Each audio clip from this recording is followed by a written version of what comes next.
All right, Melvin Farmer. Hey, what's going on there, bro? How you doing, Cam? Man, I'm good, man. Welcome back. Thank you for having me back. Definitely, man. We at it again. We at it again, man. It don't stop till the casket drop. That's it. That's all. Crazy numbers last time. Crazy numbers. We're going to make crazy numbers this time. Every time we speak, we're going to have crazy numbers if you're doing likes and sound bites. That's it. That's it, man. Yes, sir. Well, there's a lot going on in LA recently, man. Unfortunately, recently, Drakeo passed away at a concert. Yeah. And then, Slim400 and a couple more other guys have went about the wayside in the last couple of years that have lost their lives due to senseless gun violence or conflict resolutions that have been taken to the limit. Did you know any of them? Either one of them? Well, I get word on anybody that loses their life, entertainment, the streets. So I knew them, but not so much as personally. I know the crew that they hang with and some of the guys. So a lot of times I get information about what's going on even before it's even reported as news. So we get things like, what's my boy, Indian Red, when he got slain live on the internet. Prior to that, I knew nothing about him, but I was talking to a chain gang member and Sinbad, to be exact, and we had been discussing it even before the incident happened. So a lot of times, I go straight to the source and I get the information on what's really going down as opposed to what's put out publicly. As an older vet, that comes from the streets and from LA, now that you're older, what do you think when you see something like this happen? Well, I think it's just a wasted life to where these guys are rapping now and starting beefs. So when this stuff started, guys were hustling and rapping to get out the hood. Nowadays, older guys like us with reputations, we trying to get rid of the reputations that they're basically trying to get. So I look at it and I know from experience at the end of the day, when you go to claiming sets or gang banging or hustling the streets in the long runs, very seldom is there a happy ending in the story. So it's nothing but what come with the territory once you sign up for this game. It's a sad situation all the way around, man. I interviewed Slim400 2 times. Always a cool dude, you know what I'm saying? Dope interviews, talented. Been around a while. So that one kind of, was a little bit more closer. A little bit more personal where it touched home. And you can wipe up water, but you can't wipe up blood and the stains. When a person lost their loved one and blood was shed, they don't forget about their loved ones. You can sit and holler, oh, I'm slaying this, I'm taking away their memories. You never could take away a person that's lost their loved one, memories of their family. That's never going away. So when you hear Charleston White, he's slaying, he ain't got enough weight to say shit, make no impact in nothing, particularly when it comes to these streets. He's been practicing social distancing where he pop off at the mouth from long distance, but he didn't pop off with nobody in his face. And so we'll be back there again, and whenever he ready to step to the mic, like on your show together, we can touch bases and I'll slay him on the mic. No way somebody that just read a book gonna ever beat me talking on this mic when I lived and breathed exactly what they read. He out his league. I promise you. People don't even know me and Charleston White relationship. Charleston White came to meet me. He chose me like a bro to come meet me, which a lot of them do, just to touch bases. I put him on shows. I managed him first. I got the video right here. I had him on KPFK.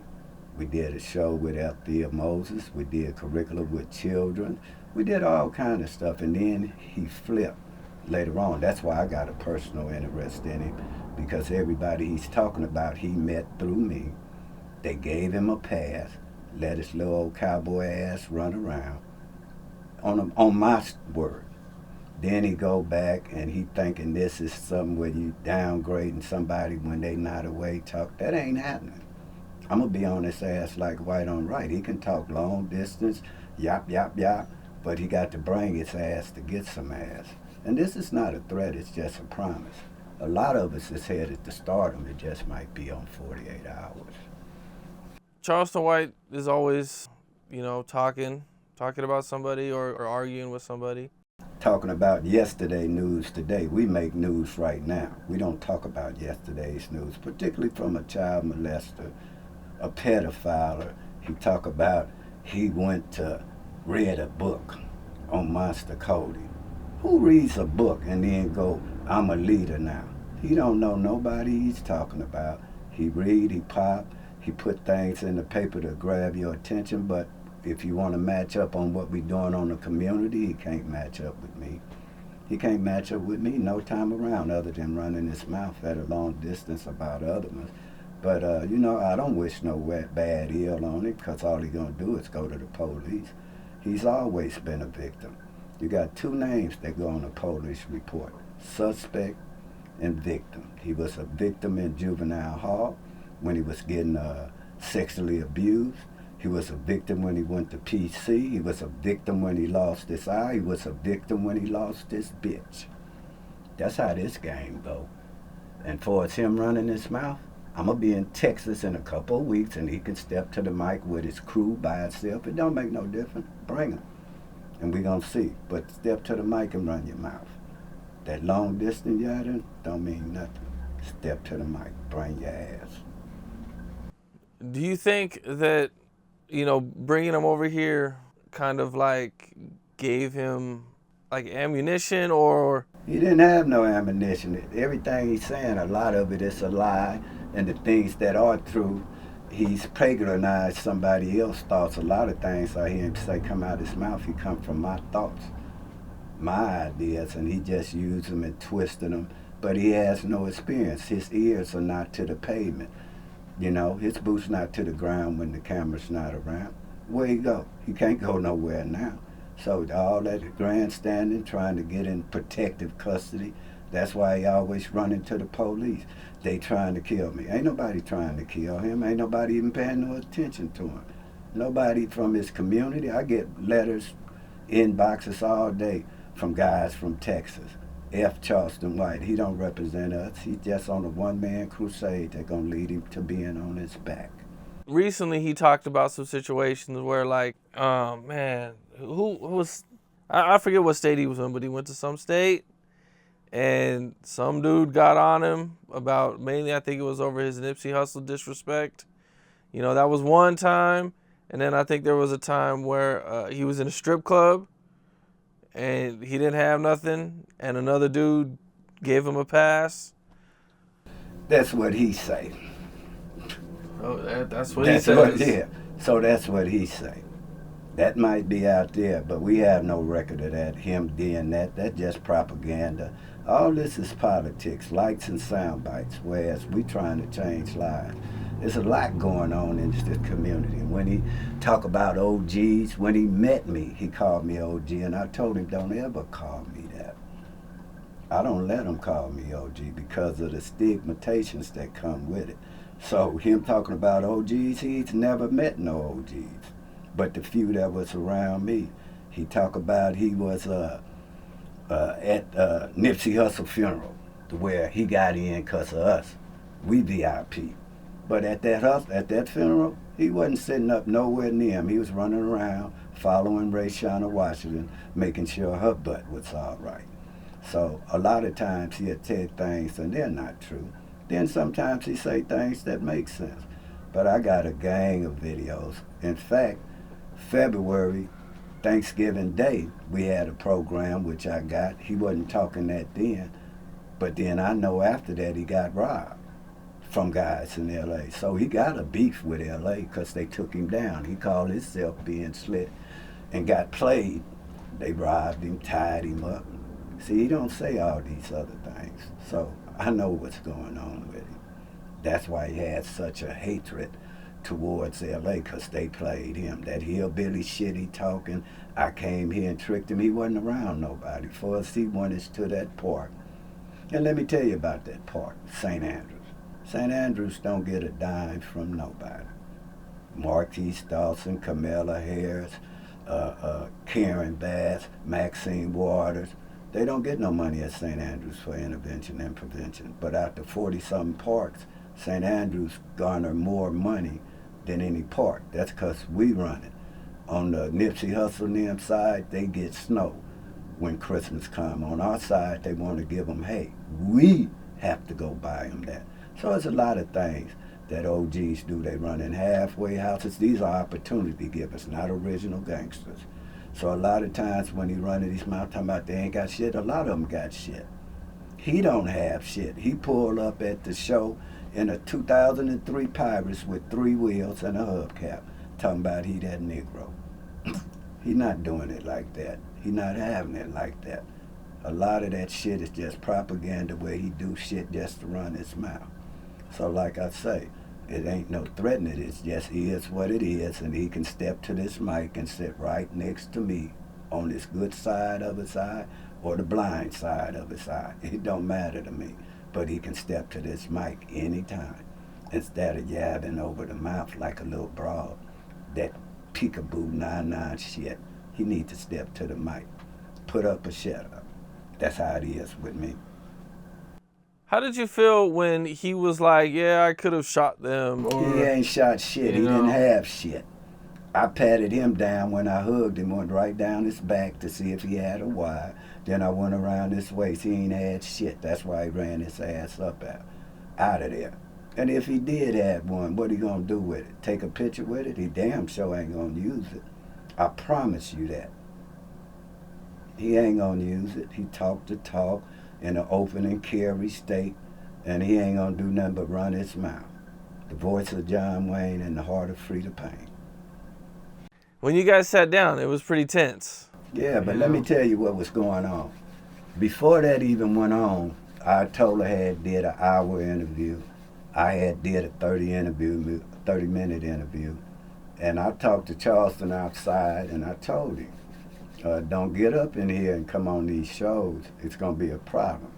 But I wasn't even getting on the show. It was going to be him and Marv. Then they called me to be on. I wasn't getting on there. I didn't want to be on. I was going to let them two go on and debate. Then he come with this sarcastic and he that dude. So at the end of the day, it wasn't planned that we was going to do that. And when he say, I'm assassinating characters, he's a character. He said it out his mouth. But you can never assassinate no Monster Cody, no Tookie. I don't care how you call it. That's real black history. You cannot change history. It is what it is. There's a lot of things he say where people think on the surface, oh, that makes sense. But in fact, it's a lie. Like, for instance, he holler out to Whack 100, all y'all was boys when you started gangbanging. That's not true. You can be 50 years old now and gangbanging. When they started, everybody was a youth, but after 50 years, you don't think somebody might get killed at the age of 35 and it's their son, and then the next thing you know, they go to joining the gang behind that? So it's several ways. All these rappers, they wasn't gang members at the beginning. They joined up later on for this culture and this fashionable. It's fashionable to be a Crip or a Blood. You got a gang of gangs out here, but he only chooses the one that's most known on a global level. But he's not making no impact on these dudes. He's not really making an impact. I don't even see how anybody let somebody that don't went to admitting rape, pedophiler, and all this shit, but you up here talking about other people. You just name names, doesn't know nobody, and just throwing shit out there. But that's how this game go. But also it could be one day chicken and next day feathers. You mentioned, kids wanting to be Crips and Bloods because it's fashionable. Being around a long time and seeing things, from, even from the 80s, 70s, 80s, 90s to the way it is now, we recently just lost 2 popular rappers from LA, from the West Coast. What do you see about the times and things from then to now? Well, things don't change. Anybody could go and say they're in a gang, to whereas when we first started, your face was your ID and your pistol was your passport. Simple as that. We were young kids. We didn't know what we was doing. We didn't have nobody 40, 50, 35 years old to come back and say, hey, this is not the way to do it. So a lot of times when you hear us tell our stories, people look at it, oh, they bragging or something like that, when in effect, we're not bragging. We're trying to give you a history of what's went down and the road that you're going to continue to go down. You know, it's a shame that we're being exploited by the media. Vlad TV, Adam 12, Say Cheese, all these shows are being using the blood of others to sensationalize stuff, to create stuff to where it's okay to die and be patronized, or it's okay to die like it's a rite of passage. That's not how this goes.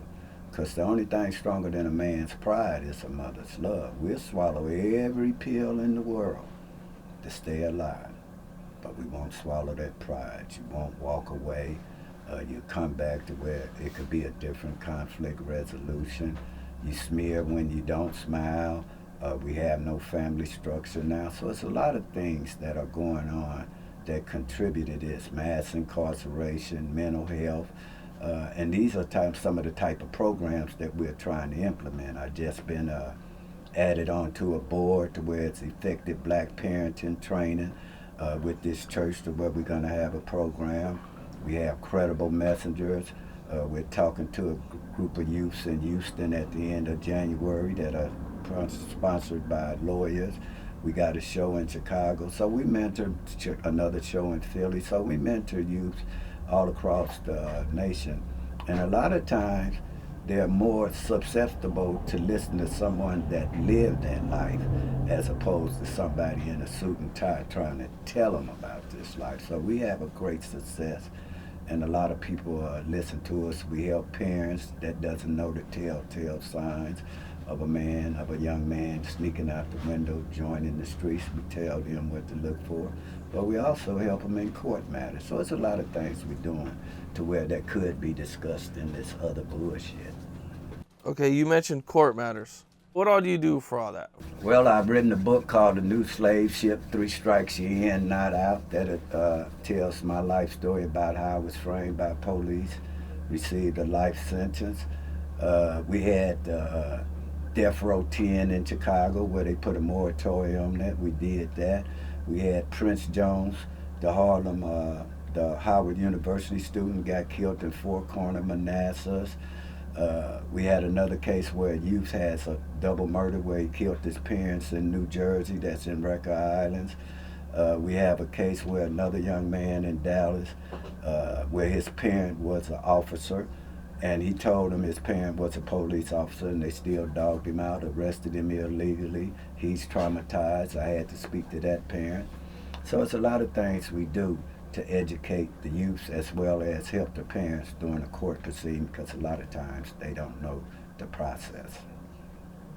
Is there anything that can be done to try to stop the killing, or, you know, with the rappers and everything, to try to stop the beefs from happening or anything? Well, a lot of times there do be things that can happen, but then you have to go back to local elected officials that doesn't get involved to contribute to make it sustainable, to where when these guys talk and say like LA Gangs Unite with Nipsey Hussle, with slang. You had 30 days of non-violence where everybody was waiting for that to continue, but if you look at the record, Marquise Dawson never said nothing. No politician never came to try to help. No politician did nothing. And then what happens, it die out. And it's been done numerous times. Numerous times they've had opportunities, and I call it practicing poor, passing over opportunities repeatedly. And that's what happens. So when you go to talking about inner city violence, you have to look toward the local elected official as far as looking for relief, the funding, because you just can't ask somebody to drop their guns for a concert ticket.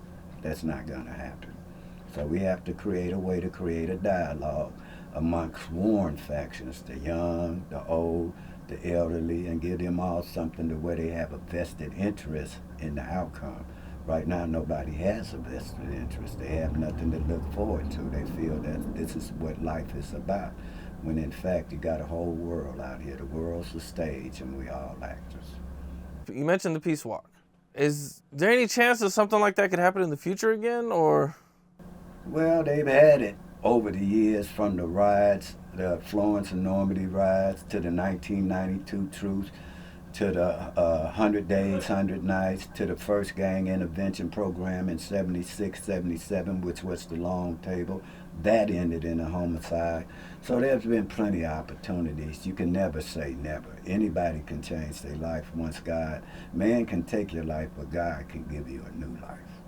I've had 2 life sentences by man. Numerous assassinations attempted by every race it is. But God still has me here for a purpose. And at the end of the day, you'll start seeing that, hey, it wasn't me that was the tough guy all the time. You'll start seeing that it was God that was looking out for you through your thick and thin. You mentioned you do a lot for the community. What are some things that people might not know that you do? Well, I've just been honored with the Fathers in Hip Hop Award, where we believe the best hood is fatherhood. I won the Community Recognition Award for the 8th District. That's with Nipsey Hussle and all them. I won that award. I'm on numerous boards. Save Our Children, Justice for Murdered Children's Families to Amend 3 Strikes, California's to Amend 3 Strikes. I'm an author. I'm a credible messenger. I do intervention and prevention. I do civil rights on some of the most highest profile cases that I brought awareness to, from Margaret Laverne Mitchell, Amadou Diallo, Prince Jones, Chief Park's granddaughter, the Harlem Globetrotters that was killed. We've done a philanthropy of stuff. We mentored, lectured, held classes at school, worked for law firms, did investigations. I've done a litany, the Red Shoe murder, that went 20 million in England. We got a lot of stuff that we do for the inner city. And right now, like I say, I've just been added to a board for the Effective Black Parenting Program training, which is for preachers, reverends, women, 3 of them white, 1 black. They asked me to join the board and be a mentor, so I'm proud of that. That's a 6 to 8 week program. And if you're interested and have a family that you like to get mentored to, whether you're with the Department of Youth Rehabilitation Services, to where your child is up under some type of what they would call it when you're up under the women, the men. We'll just leave that because I can't remember the name of it. But at the end of the day, you're up under custody, where you're a ward of the court is the word. And then we have the program to where you're not a ward, and we train you. So we deal with the courts and where they might be separated, or we deal with the parents as a legal. And that's one of the things I'm proud of. And we also have the Credible Messenger Program, which is run by the Department of Youth Rehabilitation Services and the mayor of D.C., Mario Bowles. That's a program where you're certified. I also work with Mr. Stop the Violence. That's Columbus, Ohio. Sean Stevenson, the Black Philly Mob. I work with King Tone of the Latin Kings in New York. I work with Antonio Testra from the Gemini Luciano Gambino crime family. All these are credible messengers.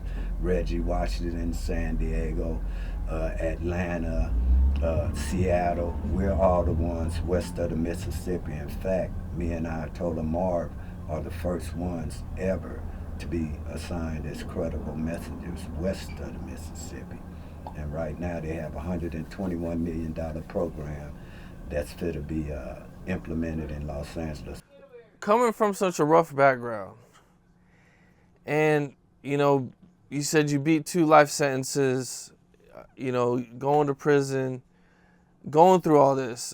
How did you turn everything around in such a positive way? Is there any one instant or situation that made you go, man, I need to do something different and I want to see change? Well, actually, my mother.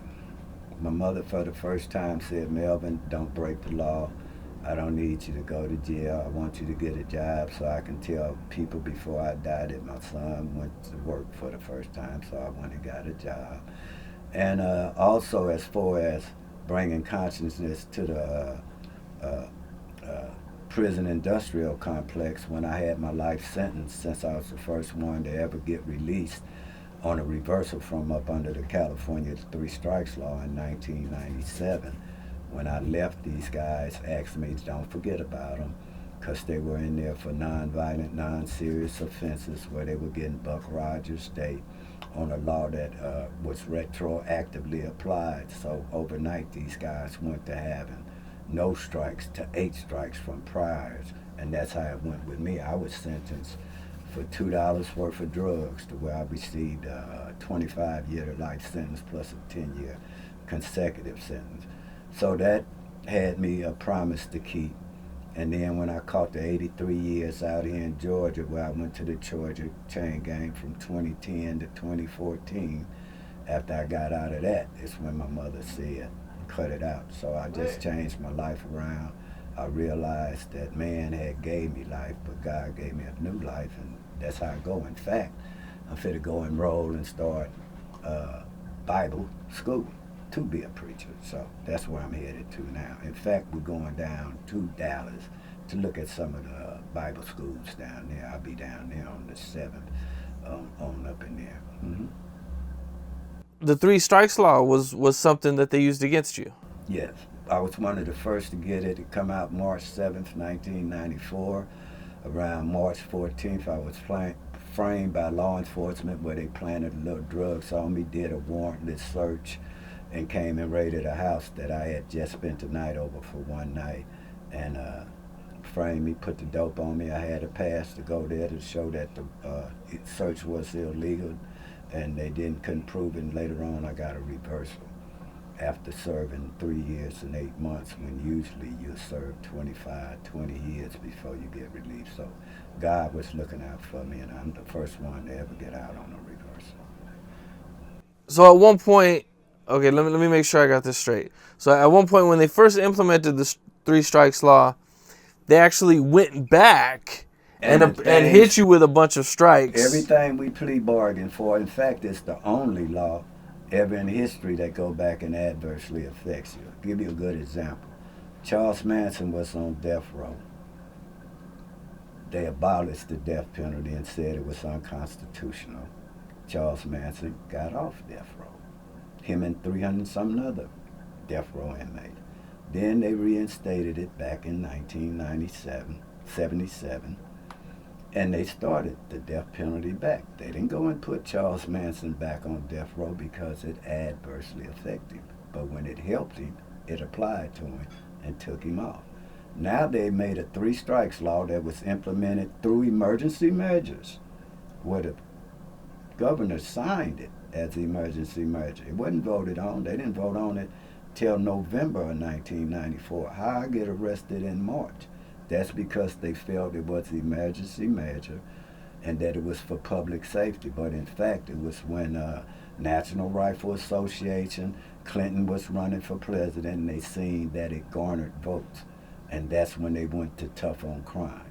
Then they made the Californians the only Three Strikes Law that goes retroactive. All the other ones, you have to have a violent offense, and you have to have 3 arrests after 1994. That's why California has more men and women and children locked up than all the states combined up under the Three Strikes Law. So when you hear that Obama and everybody, Clinton was apologizing for the Three Strikes Law, it wasn't a federal Three Strikes Law. When he said he created too big of a net, he's talking about the California Three Strikes Law, because in my book I said in 97, this law creates too big of a net to where anybody, and it only applies if you have a non-violent, non-serious offense. It amplifies your case and the sentence, to whereas if you had a serious offense, they already have a law, the habitual criminal law, so there's really no need for this law other than to help perpetuate this new industry called prison. So we address that. We've also had a Three Strikes Initiative that went through legislation called the 2000 Three Strikes Initiative. We fell short on both. So I've been campaign managers, I've been community organizers. We've been a lot of things we've done in the public forum. For over 25 years I've been doing this. And you mentioned you were in jail for 3 years fighting this. Were you fighting this the whole time? Yes. And so they reversed the laws. No, they reversed my sentence. They still have this law in effect now in California. The law is still the same, but now up under the Romero decision. See, when I first went, it was mandatory sentences no matter what you got. They made a law that the judge doesn't have discretion. But if you remember the Stanford student that raped the students, the judge said, I use my discretion and not give him this much time. They didn't do that. This is the only law where a judge didn't have no discretion in court, so that meant the prosecutor ran the court.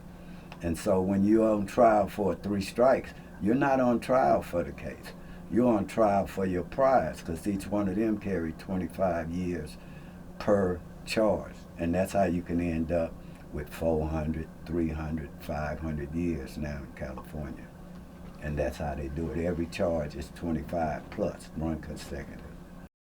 Well, I'm glad they reversed it, or, Well, I got my case reversed, but they still have other guys that got 100 years for domestic violence. But when a black, after the O.J. Simpson trial in California, particularly in inner cities, you'll get domestic disputes. That's what the white person is charged with. But when a black is charged, it's a terrorist threat, and that changes the game to where they are eligible for 3 strikes. They get a terrorist threat as opposed to a white person getting domestic violence charges. So it's a whole lot that go on with these sentencing guidelines. Through the years, seeing police do stuff, man, they always do what they can to just bury people. I've seen several examples throughout my life where it's like, they'll just add shit, it's like 10 laws for one crime they broke, And that's what happened to these youth nowadays. What we got away in our days, now they get punished.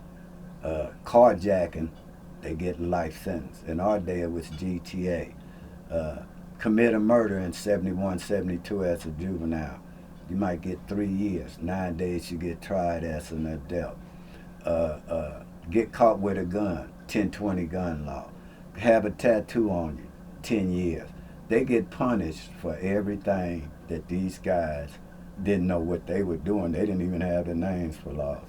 So in that respect, these guys nowadays that out here committing these crimes, they're getting punished to the T for when we was getting spanked, because they still believed in rehabilitation until from all the way up to 1975, and that's when they came in with the juvenile fitness hearing, to where youths are tried as an adult at a young age now.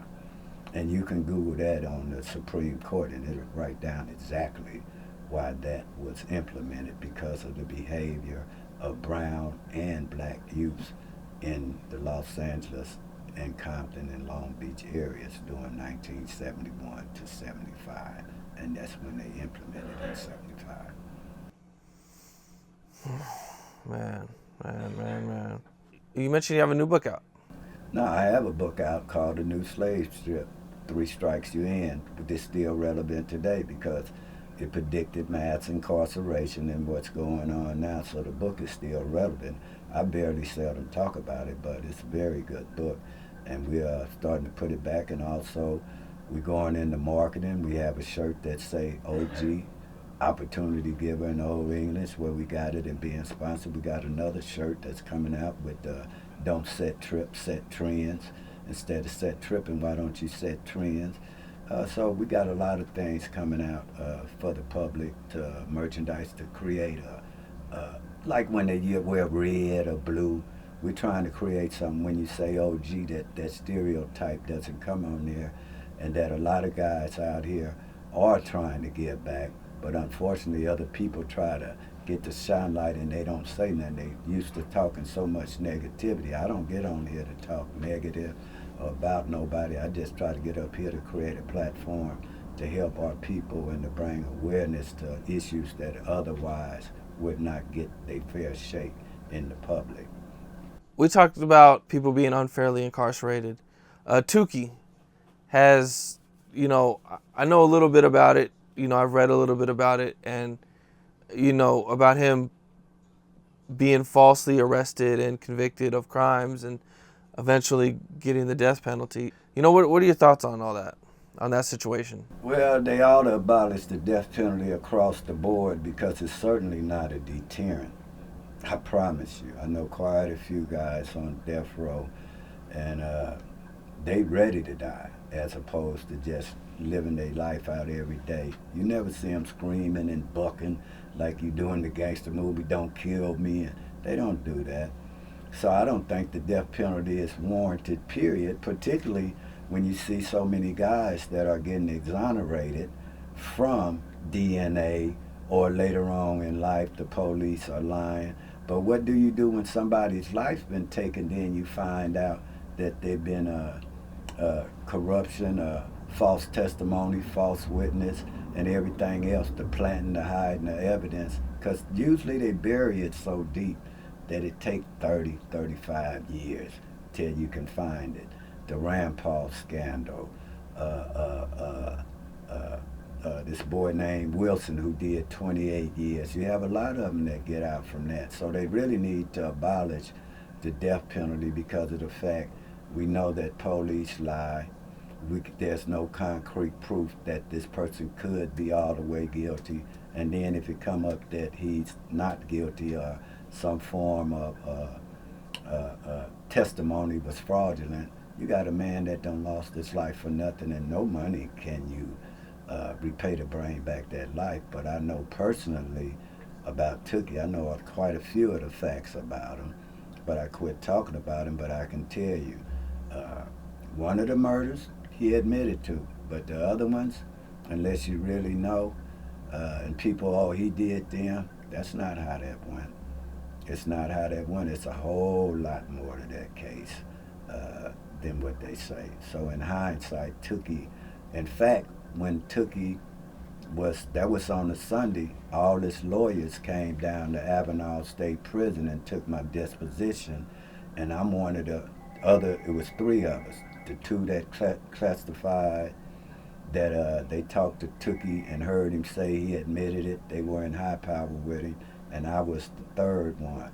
So they erred in my disposition to where they should have gave him a stay because I had newly discovered evidence that should have at least gave him a stay until they heard my testimony about what happened in that case. So I think an innocent man was executed. Exculpatory evidence, newly discovered evidence, where usually when something's new that hasn't been brought up because it's been hid, usually they'll give you a stay until they hear the disposition from the person that are making the allegations of police misconduct. They usually will wait to get your disposition. But the governor, Arnold Schwarzenegger, or whatever his name is, he erred, and he should have had granted him a stay because of newly discovered evidence that was hidden from his lawyer in his case. Man. That's rough, man. The death penalty is just, especially when they got it like on and off. It's not really, they ain't got everything figured out with it. It's like 1 minute they want it, the next minute they don't. And like you said, there's always you're always seeing somebody come out of jail. Like some DNA, some bad witnesses, some bad cops. It seems like there's always something going on where it's like, there's probably going to be some innocent people that get killed. Well, it is, but what happens is, unless it's a high-profile case, there's a lot of instances of people that file complaints. But we need a better oversight, committees that will make them think twice and overlook them as opposed to them being looked over by somebody that works for them. We need an independent police investigative unit that will conduct and keep profiles, the complaints filed and respond to them. A lot of times you can file a complaint and they do not get heard, and your voice is not heard because who cares? But when it's a high profile case to where somebody can sue the police or get damages, you'll hear about it. Then you'll see these high profile lawyers and stuff coming to take the case. But what happened when these youths or somebody get killed or get framed by police? Like, I don't sit up here and said I got framed twice. I don't get my day in court. But I did 30-some years and didn't cry one day. But when we have complaints, who cares? Who cares? Nobody. And let me tell you, it's nothing. You can hear a lot of guys that say, I didn't get a fair trial. You hear that all the time. Oh, they erred, they didn't get it. But you very seldom hear somebody say, I was framed. It's a big difference. Guys don't go and do that in prison. They do their time, they do their crime. Because you go to talk about, oh man, I was framed, I didn't do this. Most of them going to tell you, man, I don't want to hear that shit. But amongst real convicts, not inmates, convicts, those are ones that go to prison, but you don't tell them what to do just because they're in there. Convicts do what police say. Inmates do what police say. Convicts do what they want. They don't work. You're not going to have them doing this slave. They don't care about none of that. None of that. It's a big difference between an inmate and a convict. And a convict never, ever, ever says he didn't do something unless more likely than not he didn't, because usually the language gonna be, hey, I didn't get a fair trial, they did this, they didn't let this. But very seldom you hear them say, I didn't do the crime. Very seldom. What are some of the first steps to getting somebody free that's been wrongfully convicted or been framed? Well, you're gonna have to file a writ, probably a writ of habeas corpus, where you're going to have to go to the federal court, because the first time you're going to have an attorney that's on the state level, and then they're going to grade that. They're going to write out their writ after 2 or 3 years, and they're going to grade it like USDA meat. They're going to stamp it and pass it on. But this is where the trouble starts. Once you get to federal court, you have no appellate attorney.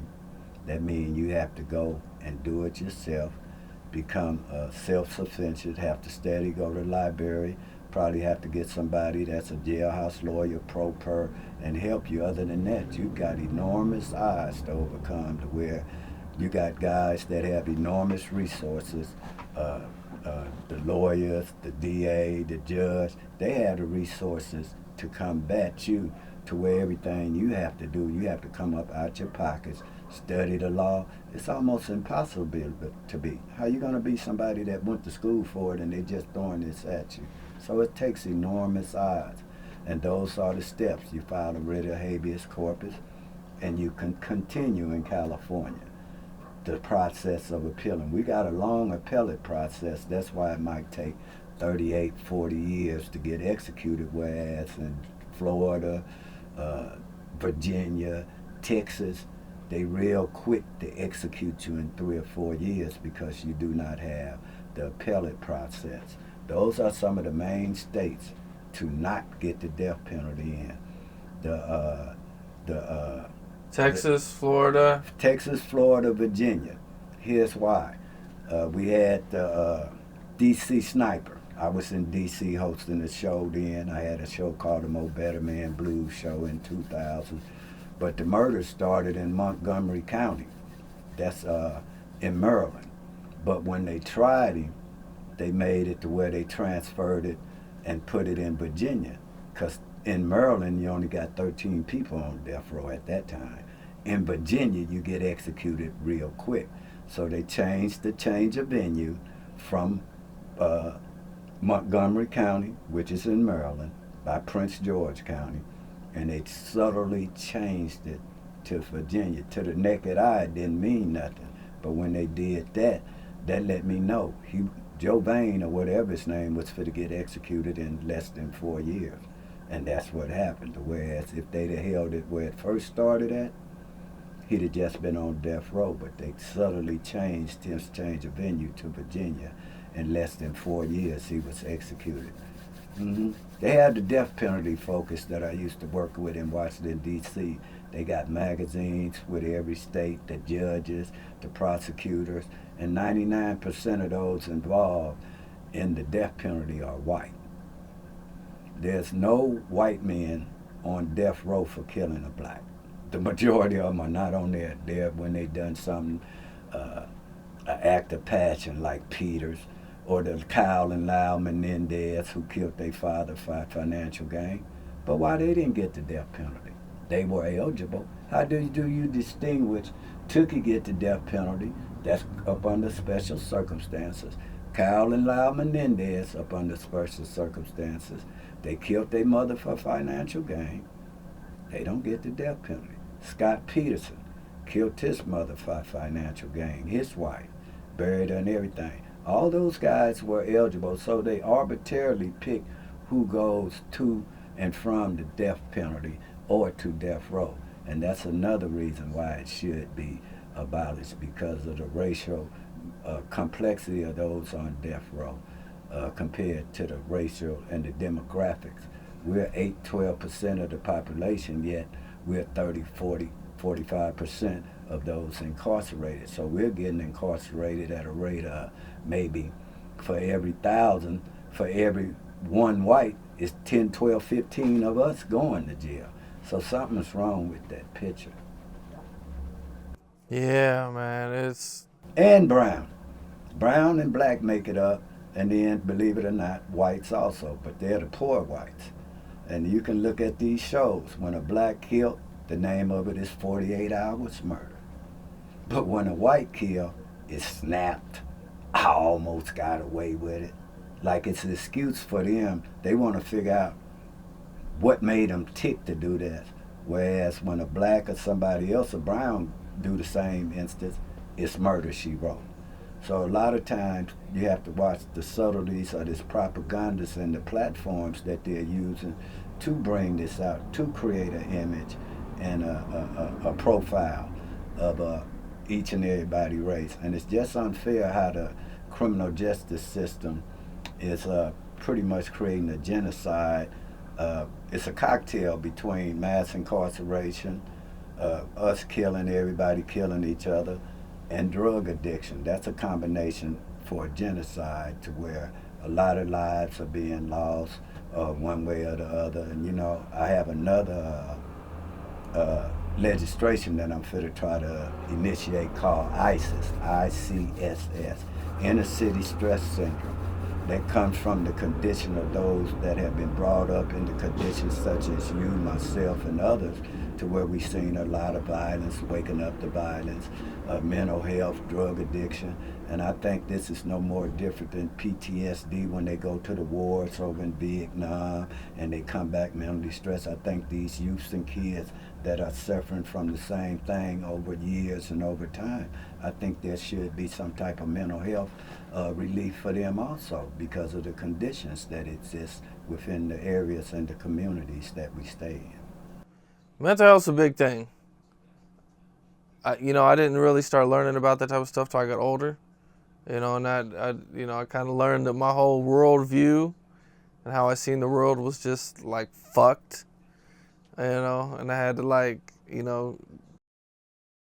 because I grew up thinking, violence was normal, and a lot of my homeboys would go to jail. When I was growing up, their older brothers would, they'd be going to prison, and I didn't really, think any different till I got older. It was like, yo, man, this ain't normal. This ain't what it's supposed to be. You got to have some type of mental condition where you're working up, wanting to hurt somebody else, seeking revenge. We all, not only me too. A lot of times I got to sit back and step back and sit back and analyze and think hard and think of the things. It's very mental stressing when you have and care about other people and people around you, because as you get older, what you've done could affect your child. Your child could get up out there now and be subject to this. So, particularly us older guys, we have to take a stand to where we have to protect our children, your grandchild. We got grandchildren, children, and they say, well, Melvin, when we were young, we didn't know no better. We didn't have nobody to tell us. All this was relatively new. But now at this age and time, to where you're still trying to be tough to shine, oh man, that's blasé. That's over with. That's old news. People are trying to make a change and trying to live for a better life. Do you think the internet makes it worse? Oh, the internet has been, you can be Adolf Twitler and a gang member and all that. You can gang bang over the internet. You can take a computer and turn it into a Uzi now. Look what's going on. Everybody's beefing, bringing smoke, and it started in 2015. That's the 100 days and the 100 nights when KP got killed, then BK got killed, then everything started. They was throwing dead bodies on there. And we have to look at it to where they'll monitor a song that's played. You can put a song up there by artists, and in 5 seconds they're going to tell you you can't play that song because it belonged to another artist. In 5 minutes they're going to pull that video. But on social media now, I blame it on social media, but those that are hosting these shows that would allow certain people to get up there where they don't care about what they're saying. You could say words, harm people, and they don't care. All they want to do is get paid. And there's no integrity on the internet now. And it's causing a lot of friction, and their faces being seen, their location, and then you fool around and you run around, and the next thing you know, you don't got your butt popped. So the internet is part of the problem, and it's being misused by a lot of us that abuse and misuse the internet instead of using it the proper way as far as bringing out information. But a lot of times they're using it to start beefs, to settle beefs, to create that atmosphere of toughness or whatever. However it go, the internet is not being used as far as the way that it could be, particularly amongst our own. There's a lot of beefing going on all the way around it. You mentioned 100 days, 100 nights. For people who don't know, can you talk about that a little bit?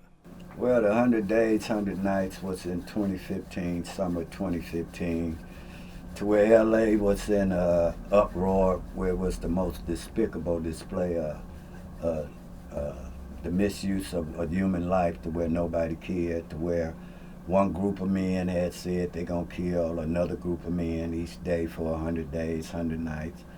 And in fact, during that time period, it felt like somebody was getting killed every night. It was one of the worst years of my life, and I've seen over 47, 48 years of violence, but nothing compared to what went on in 2015. And from 2015, in fact, a lot of people, Skip Townsend, Cornell Ward, AROP, Bernard Cooper, Twin, Taco, a lot of these guys do intervention and prevention with the elected officials during that period. So after 2015, they continue to work toward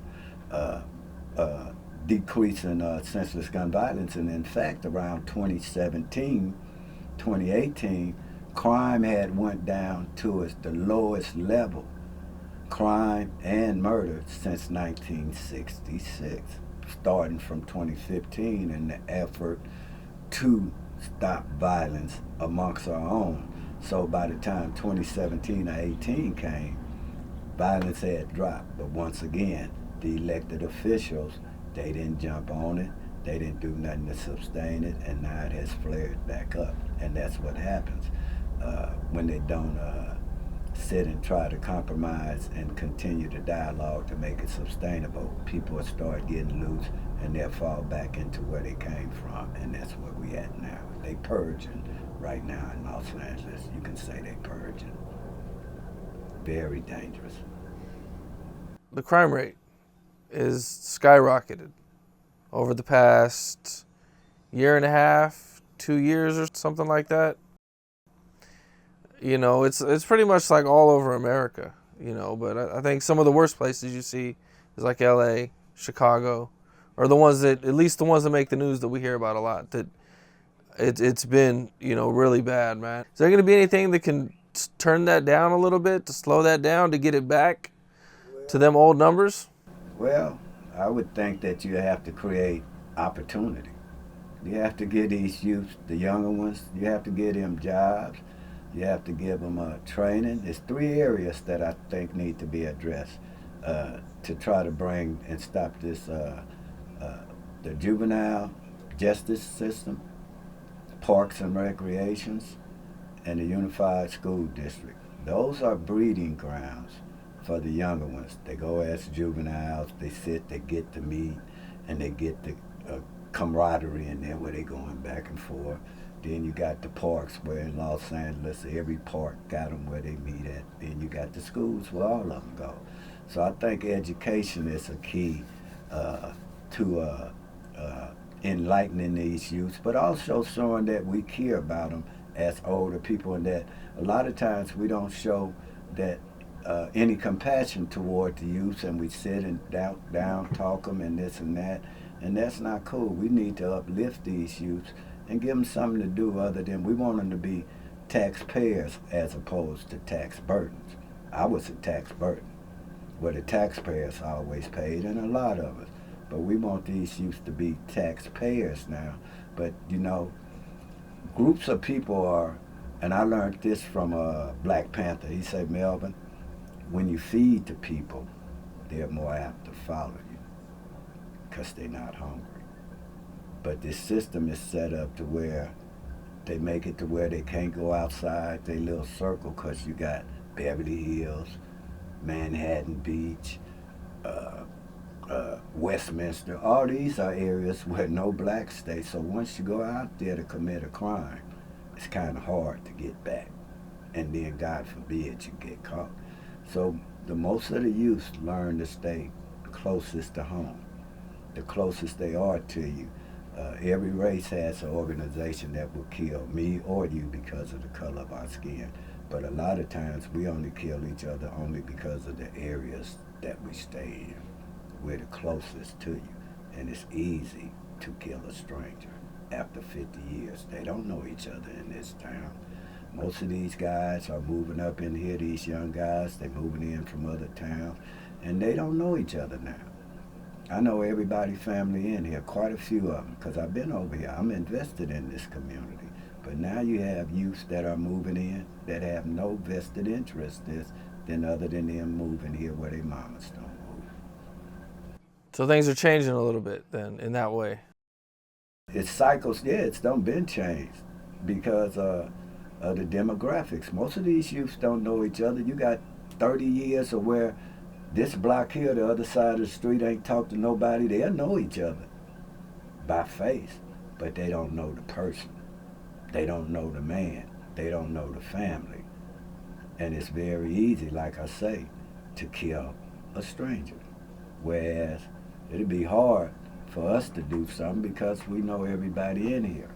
And so nowadays, it's just unorganized chaos, and we're just trying to make sense out of nonsense. When you started to make a change and you started to give back and you started to want to impact people's lives in a positive way, was there anything that like shocked you or surprised you about when you were doing this? No, not really. No, nothing didn't surprise me as far as me feeling some way or this or that. No, it just was something that just came natural. But I've always been helping the community all my life. This ain't nothing new. It's just being amplified. But there's plenty of stories over my career and my lifespan to where I've helped guys without doing intervention and prevention, without doing this, just on the strength. And that's how it's always been with me.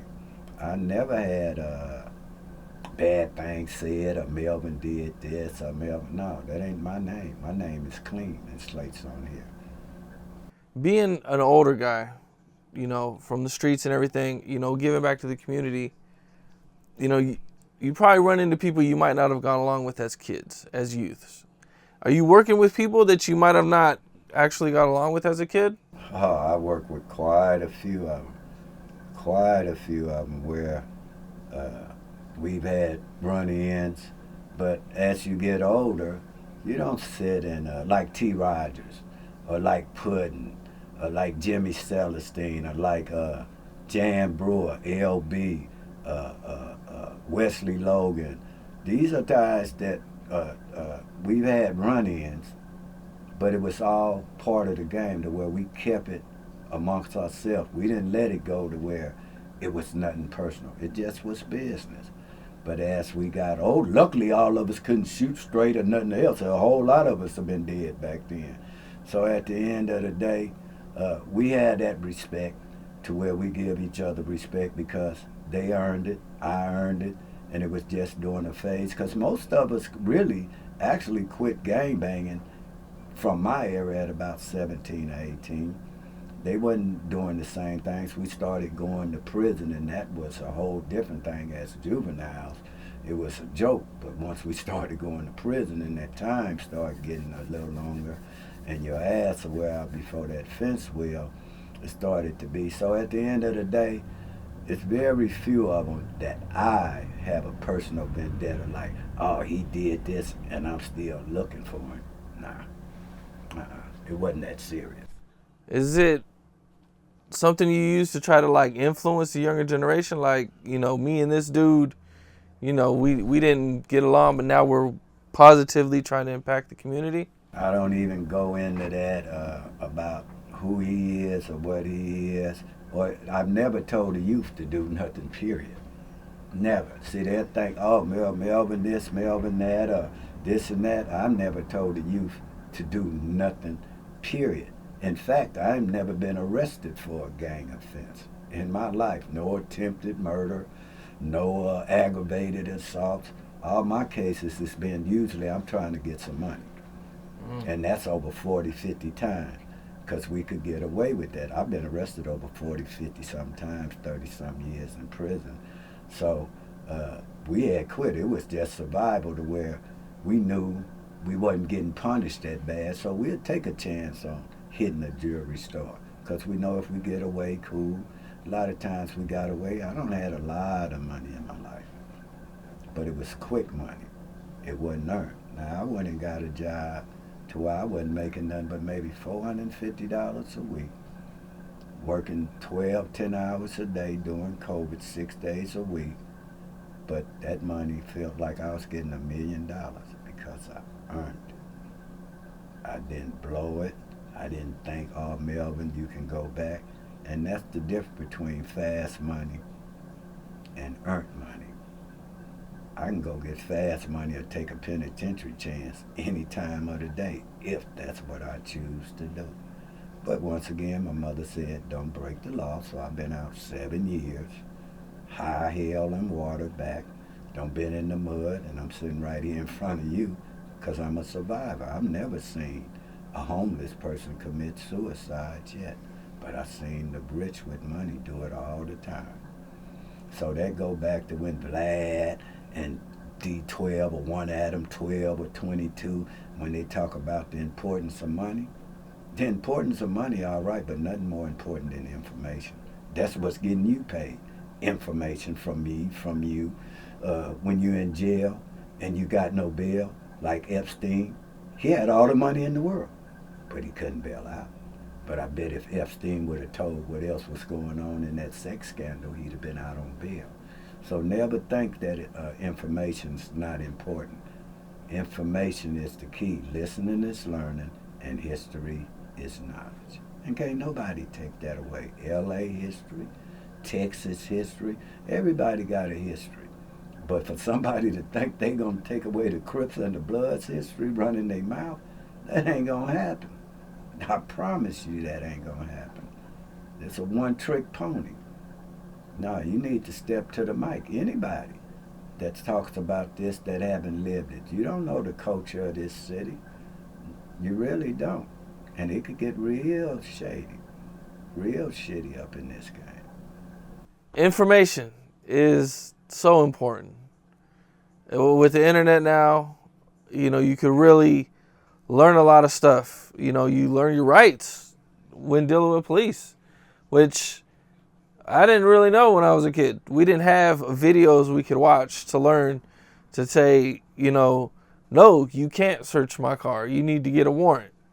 Like we would hear little things, but we didn't really know how to deal with it, So, information, I agree with you, man. It is so important that people learn how to deal with different types of situations in life. And now with the internet, it's there. Well, it's one offer of advice I tell people, particularly when it comes to encountering law enforcement. You can sit there and buck if you want and say you ain't gonna do this, but it's an order to that. You need to comply, then complain later on. You don't complain, then try to comply. Because when you don't comply, that gives them the opportunity to kill you with impunity once you don't comply. If you look at all those that have been killed, the majority of them, at the beginning, they either took off running, they didn't comply, they struggled. But all those open up a Pandora box where the police gonna say, it looked, I thought, it seemed, it appeared, I feared. Those 5 or 6 words makes it in court to where they're usually going to get away with it because of qualified immunity as a police officer, and the standard of proof is different when you're dealing with a murder with the police. When it's like me or you, it's a preponderance of evidence or beyond a reasonable doubt. But when you're dealing with law enforcement, you have to go on a federal level and you have to file a tort where they violated your civil rights, usually up under U.S. 1984, 82, and that is what you have to file, a tort. And you have 2 years from the date of the incident, which I don't think is fair, because usually if it's not a high-profile case, no lawyer is going to take your case because it costs too much to take a chance. So that's why you only see the George Floyd murder, the Browns, the Zimmermans, because they are high profile, and those ambulance chasers know that they're going to get compensated for the time they in. Whereas a smaller person like me and you, our lives aren't as important to them because they see no financial gain in it. So I try to change that around to where those whose voices aren't heard or whose case wouldn't be heard, that they are heard on my platform. Those are the ones I speak for, those that others do not speak for. Yeah, I've been told that from a kid. There was situations I've had that it's just to take on the police and to sue them or to file complaints and to get them fired, it's just damn near impossible. Unless you got them on camera doing something really bad. I mean, and that doesn't really, and that don't always work either. Just because you got somebody on camera, they can look at it and then twist that around to whereas up under the color of authority or law that they were perfectly right because of the letter of the law, and usually it's because they resisted, and that gives them to where they can see it. I thought, it seemed, it looked, it appeared, I feared. Those words are always said in any type of law enforcement shooting. Listen to their words. They know what to say, what they can do, and too many times we have no oversight when there are complaints about police misconduct, and they get to do it over. Look at Chauvin, George Floyd. He had 17, 20 different complaints. But they get to go from one police station to where they can go sign up to another rogue police station, go to another state. It ought to be a 2-strike case for them. They need to start a case to where a law to where qualified immunity is disqualified if it's proven that you violated somebody's civil rights afterwards. At the beginning, to where you can't go to trial, and therefore you'll be facing a different penalty as opposed to financial, where you pay them and the prison board pay you, the board of supervisors. They don't lose their pensions. They need to have a deterrent for law enforcement to where they get tried just as anybody else that commit a murder. Whereas right now they don't. They have a qualified immunity to where it's basically a get out of jail free card as it stands right now. Yeah. The way the police are, I don't know if the right word is sheltered or guarded. It just makes things that much more difficult. I mean, recently, the past few years, I've actually seen police actually get convicted or, pay a little bit for their crimes. Whereas before, especially before, like, people started filming everything, it was like, that was just unheard of. A cop going to jail for 10, 20 years, that wasn't happening, no matter what. So it's good to see, at least, if it's not the type of change. It's gradually, it's bringing awareness. It's bringing awareness. It's a little bit better. It's bringing awareness to it. Black Lives Matter. A lot of other people. It brings awareness to police brutality. But with me, I deal with murder, whether it's by friend, family, foe, or those that are here to serve and protect us. So I cover the whole gamut when it comes to murder. I believe that everybody's life is important, particularly within our inner cities and our communities, to where it doesn't have to be by law enforcement. It could be at the hands of another. It could be in an act of passion. It doesn't matter. When somebody's lost their life unjustly, that's somebody's child, somebody's mother, somebody's parent, a kid, or whatever. It's still they life matters. Nobody's life bigger than nobody else. Whether it be a rapper, actor, all them, you still got people who dying just as much as them. It's just as much tragic ways, but their voices or their life, to some, it doesn't seem to matter. And I just can't get down like that. I speak for them all. I agree, man. It's sad the way that the law enforcement works, and I don't know. I can't wrap my head around it. You know what I mean? Yeah, well, just stay safe, man, and try to avoid law enforcement at all costs. But it's very hard for brown and blacks in these inner cities because we're racially profiled. It's no disputing that. And the first thing they ask you, as a young black or black period here in California, they don't ask you or tell you what they stopping. The first thing they ask you is, are you on probation or parole? That's the first thing they ask. Then that dictates the encounter after that, whether they're going to tell you to step out, we got the right to search your car. That changes the whole dynamics once they know if you're on probation or parole, because that pretty much gives them probable cause to do whatever they want to do. So I think that needs to be stopped, to where as soon as they pull you over, they're going to ask you, are you on parole or probation? No, you need to inform a person what they're being pulled over for and ask for their ID. It's simple as that, but that's not how it goes in these inner cities. First thing they're going to ask you is, are you up under some type of supervision? And that'll dictate how the encounter go with the law enforcement.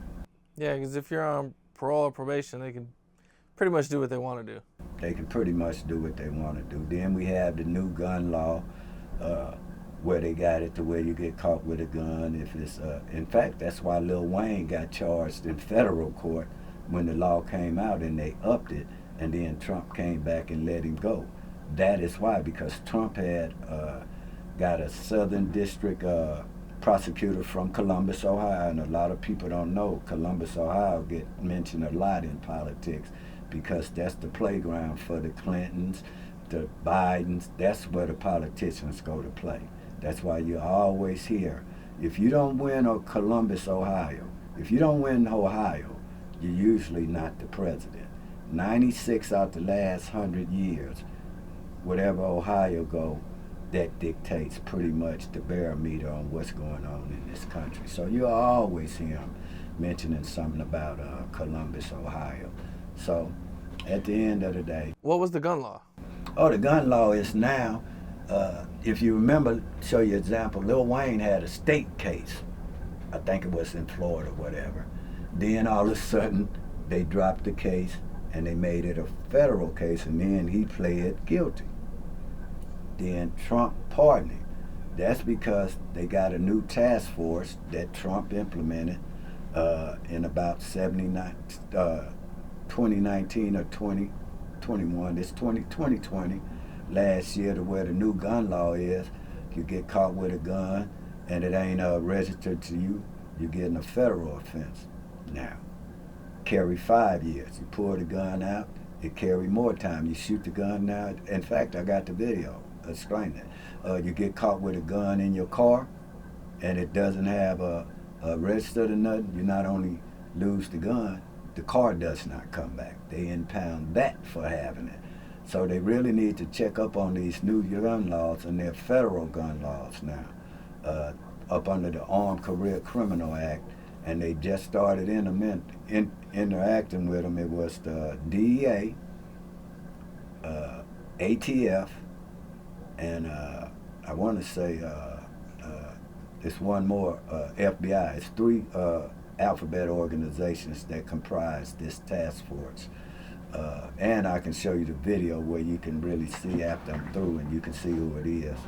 And in fact, I've talked to him before, the prosecutor that's running that, because he works in Columbus, Ohio with Sean Stevenson, an ex-Philly Black Mob member that's running the intervention program there. Yeah, and as I was saying, I work with Sean Steven out the Philly Black Mob in Columbus, Ohio. But just closing out, these are some of the things that we have coming up in the next month, the next couple of weeks and the months. We have SBV that's strengthening the Black Village, and this is a free pilot program, effective Black parenting. We'll have a Zoom class Mondays and Wednesdays starting February the 3rd for a 6 to 8 weeks course where you can get certified.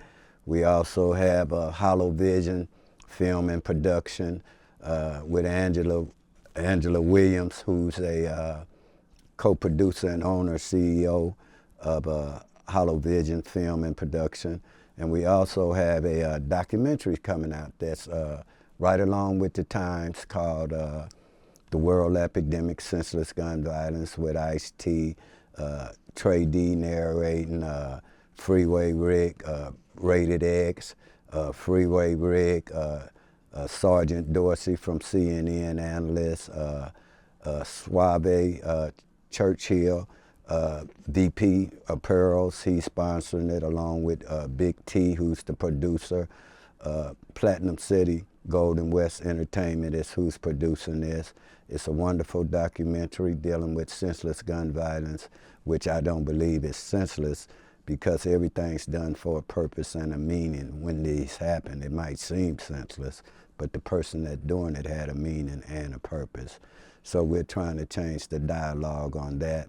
We'll also be doing a show coming out of Dallas again on Boss Talk, where I just had Fazio Love on there, who was doing the show. He went on there as a favor to me last week. We have Fred Hampton's fit to go on Boss Talk, as well as Reggie Wright, who has his own show. And to Reggie Wright, who's recovering from COVID, had 6-9 months laid in the hospital on his back.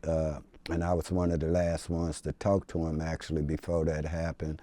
So it's a lot going on. Shout out Reggie, by the way. Yeah, shout out to Reggie and to his hopefully family. he's recovering. You know, last time I talked to him, you know, he was hoping he would be better. You know what I'm saying, soon. You know, he's always been a cool dude to me. Yeah, he's straight right now. He's going through a rehabilitation from being laid on his back with tubes for 6 months. And another message, you guys take that COVID seriously. You can hear other people giving their unbiased opinion on whether you should take the vaccine or not. You make the choices on what you feel is right. You don't want your mother or somebody where you out here then to go back and have your parent, because I'm telling you, if you're not in good shape, I've had COVID when it first started. If you're not in good shape, it's almost impossible for you to survive and come up out of it. So let's cover up and do what we can to protect ourselves and loved ones when it comes to this COVID, because it's not a joke. Yeah, real shit, man. Real talk. Everybody knows somebody who's died from COVID, or knows somebody. You know, like it's pretty hard to run into somebody when they say, "Nah, I haven't hurt nobody close to me or nobody I know," or, you know, And that shit is like, just hearing about it, how bad it is can be for people is like.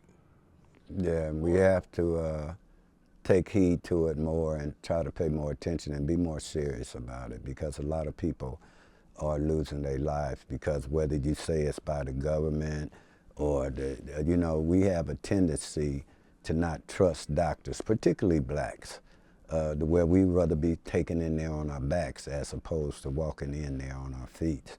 So all I can say is protect yourself, keep your face covered, use your mask, and be discretion. Have concern about the other person that you're around. You don't want this to go to where you out working, then come home and your moms or pops, you don't want to have that burden on your chest or on your shoulders behind something that could have been avoided. Real shit, man. Real talk, man. Real talk.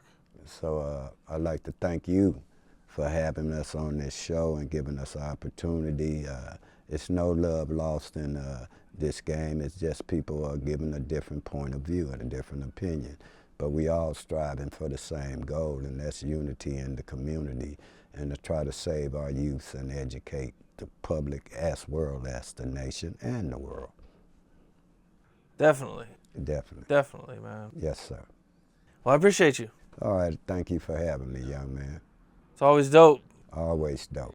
Love everything you're doing. Thank you, man, and I appreciate you for having on there. And once again, we don't set trip. We up here setting trends. We're trying to make it happen. And OG stand for opportunity givers. We should be opportunity givers to these youths and show that we care about them. And that's what we're trying to do, make that move, man, and make that happen. Well, that's what it is, bro. All right. Once again. All right. Peace. Definitely. And we out.